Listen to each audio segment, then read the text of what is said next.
cette vidéo sur le mot complotiste. Le mot complotiste, le complotisme, c'est un mot que tout le monde utilise aujourd'hui, qui a été galvaudé d'ailleurs, utilisé à mauvais escient. On va y revenir. En tout cas, c'est un mot qui est maintenant dans le langage courant. D'où vient-il ce mot? En tout cas, j'ai ma part peut-être d'explication, de récit par rapport à ce mot de vocabulaire. Alors moi-même, dans le livre que j'ai écrit en 2008, qui s'intitule Elm Street, qui est là, que mes lecteurs connaissent, je parle du mot complotiste et je l'introduis comme un néologisme et j'en donne une définition. D'ailleurs, c'est intéressant. Voilà, voici la définition que j'en donne en 2008, en l'introduisant comme un néologisme. Complotiste, donc j'ai écrit pour ce livre, un néologisme sera employé. Complotiste, personne affabulatrice, dépourvue d'esprit critique, qui, du fait d'une mauvaise analyse des faits, refuse de voir la vérité en face et en arrive à croire à un complot. Le complotiste écrit des livres ou des articles propageant consciemment ou non, malhonnêtement ou non, des contre-vérités. Voilà, donc ça c'est une définition que j'ai écrite moi-même pour ce livre. En tout cas, c'était un mot que j'avais estimé être un néologisme et qui, pour moi, méritait d'être explicité en début d'ouvrage pour que le lecteur sache exactement ce qu'il signifiait.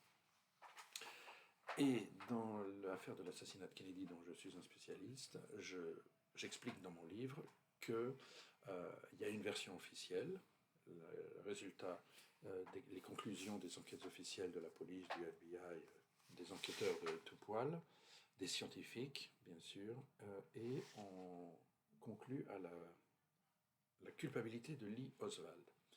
Mais il y a des gens qui ont douté de cette version et qui ont cherché à établir une alternative, ou en tout cas à démontrer que la version officielle n'était pas vraie. On les a appelés des critiques, les critiques du rapport Warren. Je suis d'accord et je pense que le doute était légitime, surtout les premières années, parce qu'il y avait des éléments troublants et parce qu'on n'avait pas en main tous les éléments du dossier, justement. Donc il y avait encore des pièces qui étaient restées dans les mains du gouvernement. Ok, donc ça passe. Dans les années 60, il y a des critiques du rapport Warren et je les défends, ou en tout cas j'explique un peu pourquoi je ne suis pas d'accord avec eux, mais en tout cas je trouve qu'il y avait une légitimité certaine dans leur démarche intellectuelle. Mais toutes ces questions qui ont été posées ont obtenu des réponses par la logique, par les faits, par la science, par les documents, par les éléments du dossier, par tout. Donc on peut ensuite aboutir à une conclusion saine. Et à la fin des années 70, les gens qui ont étudié l'assassinat de Kennedy le savent, il y a eu ce qu'on appelle le HSCA, en tout cas pour résumer. Tout ça c'est explicité, expliqué, raconté dans des dizaines de pages dans mon livre, mais sinon tout le monde peut vérifier sur internet si vous voulez. Le HSCA, en gros de 76 à 79, ils ont recommencé à enquêter sur l'assassinat de Kennedy en essayant de répondre aux questions qui avaient été soulevées par les critiques dans les années 60 et 70. Et la science étant meilleure à la fin des années 70 qu'au début des années 60, ils ont eu des possibilités supérieures à celles de la commission Warren, ou en tout cas des enquêteurs de 1963-64. Et ils ont abouti scientifiquement à la conclusion que les documents qui avaient été prétendus truqués étaient authentiques et que la culpabilité d'Oswald avait été confirmée, démontrée, prouvée, sans ambiguïté possible. Donc à partir de ce moment-là, j'explique dans mon livre que les gens qui continuent de nier la réalité, je les appelle plus des critiques, parce qu'il n'y a plus de légitimité chez eux. D'ailleurs, il y a tout le temps des nouvelles générations de complotistes qui arrivent, et je les appelle les complotistes. Qu'est-ce que c'est qu'un complotiste? C'est quelqu'un qui croit à un complot, qui défend l'idée d'un complot dans telle ou telle histoire. Je tiens à dire que, oui, je confirme, je l'affirme, et je continuerai de l'affirmer de plus en plus dans cette chaîne YouTube, que les gens qui nient la réalité de la culpabilité d'Oswald dans l'assassinat de Kennedy sont des complotistes. Ils croient à un complot imaginaire qui n'a pas eu lieu. Il n'y a jamais eu de complot dans l'assassinat de Kennedy. Il n'y a pas eu de complot. Il y a eu l'assassinat du président américain par un type fou dans sa tête qui s'appelle Lee Harvey Oswald. Il n'y a rien d'autre. Il n'y a rien d'autre. C'est Oswald lui-même qui a tué Kennedy. Et tous ceux qui vous disent autre chose sont des baratineurs. Tous ceux qui vous disent qu'il y a eu un tireur par devant, les William Raymond, les Thierry Lenz, les Jean-Marc Roder, et tous ces gens-là sont des baratineurs, des menteurs, des incompétents en termes d'analyse intellectuelle d'un dossier. Merde, il faut dire les choses telles qu'elles sont. En tout cas, c'est ma position. Et je le démontrerai au fur et à mesure des vidéos. Quoi qu'il en soit, les gens qui pensent qu'il y a un complot dans l'assassinat de Kennedy sont soit ignorants, soit ils manquent de jugeote, soit ils sont malhonnêtes et ils le disent sans le penser, mais pour, j'allais dire, vendre des livres. Quoi qu'il en soit, ce sont des complotistes parce qu'ils défendent l'idée d'un complot qui n'existe pas. Ils croient qu'il y a eu un complot dans l'assassinat de Kennedy. Ils vous trompent. Mais attention, je ne fais pas de généralité. Je dis qu'il y a des complotistes dans l'assassinat de Kennedy.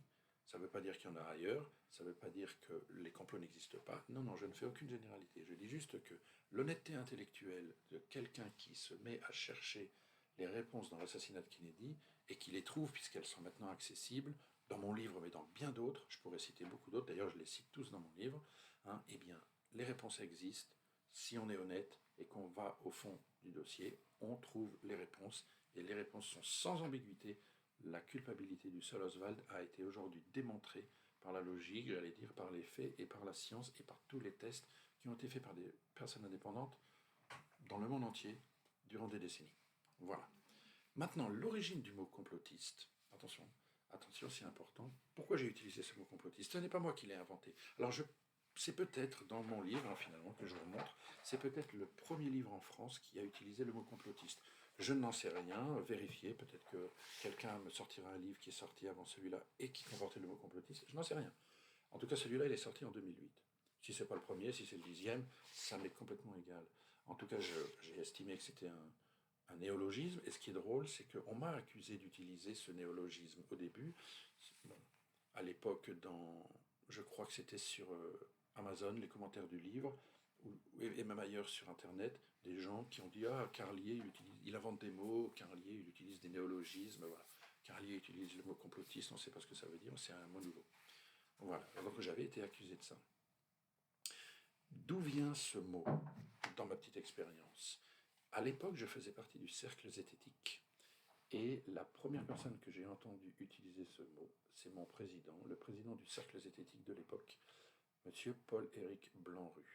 Je ne serai pas affirmatif pour vous dire si c'est dans un de ses écrits, parce qu'on débattait beaucoup, emails, articles, notamment des articles qu'on écrivait dans le journal du cercle zététique, les cahiers zététiques, mais, ou au téléphone. Je ne sais plus si c'est oral ou écrit, mais en tout cas, c'est lui le premier à avoir utilisé ce mot en ma présence. Et donc, je l'ai entendu, ce mot, et puis bon, après, on l'utilisait. Il n'est peut-être pas le seul à l'avoir utilisé à ce moment-là dans le cercle zététique. On débattait entre nous, on débattait même avec d'autres personnes, puisqu'il y avait un forum de discussion du site internet du cercle zététique, parce qu'à l'époque, hein, début des années 2000, il y avait beaucoup de forums qui n'existent plus aujourd'hui, mais il y a beaucoup de forums qui sont nés, qui sont d'ailleurs, qui ont pullulé, j'allais dire, sur Internet. Voilà, et donc Paul-Éric Blanru a utilisé le mot complotiste, je l'ai récupéré pour moi, et il convenait très bien. C'était plus court que conspirationniste, puisque un complot, une conspiration, un complotiste, un conspirationniste, donc quelqu'un qui imagine un complot, et donc je l'ai utilisé dans le livre. Monsieur Blanru avait déjà écrit un ou deux livres avant, notamment sur Louis XVII, si je ne me trompe pas, et sur le Saint-Suaire de Turin. Il faudrait que je regarde les dates de parution, en tout cas il avait écrit avant moi. Moi j'ai écrit un livre, j'ai utilisé ce mot parce que je dénonçais une certaine erreur de jugement intellectuel de certains chercheurs, ou de beaucoup de chercheurs dans l'assassinat de Kennedy, qui ont écrit des livres en disant il y a eu un complot, CIA, complexe militaro-industriel, castriste, anticastriste, enfin vous les connaissez tous, alors qu'en fait pour moi, je l'expose clairement dans mon livre, il n'y a pas eu de complot. Il n'y avait pas de complot, il n'y avait pas de tireur par devant. Il faut arrêter. Il n'y avait pas de douille devant, il n'y avait pas de tireur. Personne n'a vu de fusil devant. Il n'y avait rien. C'est que du baratin de dire qu'il y a eu complot. Voilà. Et je l'ai déjà démontré dans mon livre, mais je continuerai de faire des vidéos pour le montrer. Ce que je tiens à dire, c'est que le mot complotiste a été galvaudé, il a été détourné. Il est aujourd'hui utilisé à tort et à travers, et à très mauvais escient. Et notamment, il a connu une grande popularité, j'allais dire, si je peux me permettre de dire ce mot-là, au moment du Covid. le Covid, ça a été une folie intellectuelle avec beaucoup de débats intellectuels, en tout cas, via les réseaux sociaux notamment. Est-ce que l'hydroxychloroquine et l'azithromycine fonctionnent? Est-ce que l'ivermectine fonctionne? Est-ce que le vaccin, ou ce qu'on a appelé vaccin, mais qui peut ne pas être considéré comme un vaccin, est-ce qu'il fonctionne? Est-ce qu'il protège? Est-ce qu'il empêche la transmission? Enfin bon, il y a eu oui, non, pour et contre, et voilà. Et une partie des gens qui se sont méfiés de la doxa, comme on dit, ou en tout cas de la version officielle ou de ce qui a été dit par le gouvernement, qui pouvaient douter de manière légitime et avec des arguments scientifiques, ont été systématiquement traités de complotistes. Complotiste est devenu est devenu une insulte. Et dans un débat, quand on discute avec quelqu'un, si cette personne pose des questions, ah, t'es qu'un complotiste. C'est n'importe quoi. Alors là, je ne suis absolument pas complice de tout ça, moi. Non, bien sûr. Pour moi, le mot complotiste a une signification qui aujourd'hui a une signification qui aujourd'hui a été détournée euh, mal, et j'en suis désolé. Moi, je ne l'utilise qu'à bon escient.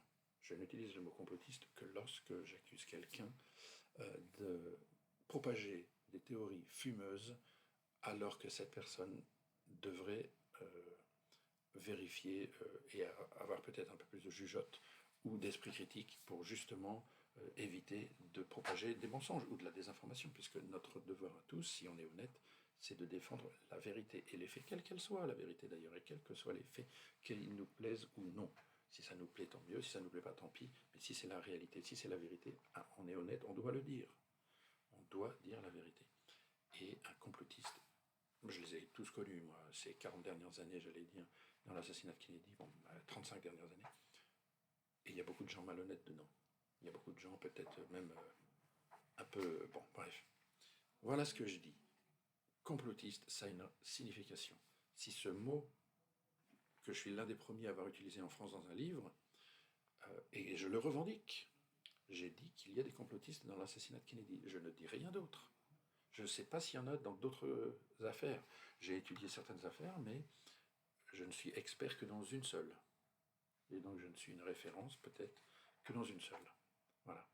Bon, bien sûr, je peux dire qu'il y a eu des complotistes lors d'autres événements, par exemple sur le 11 septembre 2001, les gens qui ont... D'ailleurs, on retrouve un peu les mêmes, ceux qui ont été complotistes dans l'assassinat de Kennedy, on les retrouve parfois dans le 11 septembre, par exemple, je pense à l'un d'entre eux, Jim Fetzer, qui disait que le film de Zapruder était truqué, qu'il y a eu un complot dans l'assassinat de Kennedy, et qui, pour le 11 septembre, a été dire qu'il n'y avait pas eu d'avion, que c'était des hologrammes, enfin des conneries comme ça. Et sur la tuerie de Sandy Hook, il a voulu la nier. Enfin bon, des gens comme ça qui sont extrêmes dans leurs conclusions et qui n'ont pas toujours raison. En l'occurrence, sur ce plan-là, il avait tort.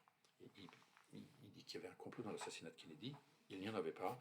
Il dit qu'il y avait un complot le 11 septembre, il n'y en avait pas non plus. Bon, bref, après, c'est d'autres sujets, ce sont d'autres histoires, et ce sont il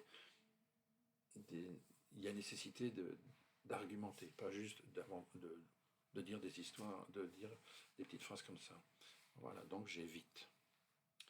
Donc je reprends. Il y a des complotistes dans l'assassinat de Kennedy, mais ce mot aujourd'hui a été galvaudé et est utilisé comme une insulte pour couper court au débat, et ça c'est mal. Et notamment dans l'affaire du Covid, moi je me range plutôt du côté de ceux qui ont posé des questions légitimes, qui ont creusé les choses et qui avaient des choses intéressantes à dire. D'ailleurs moi-même j'écris un livre dessus, donc j'aurai l'occasion d'en reparler. En tout cas voilà pour l'historique, j'ai été très très long. Veuillez m'en excuser et à bientôt pour une autre vidéo.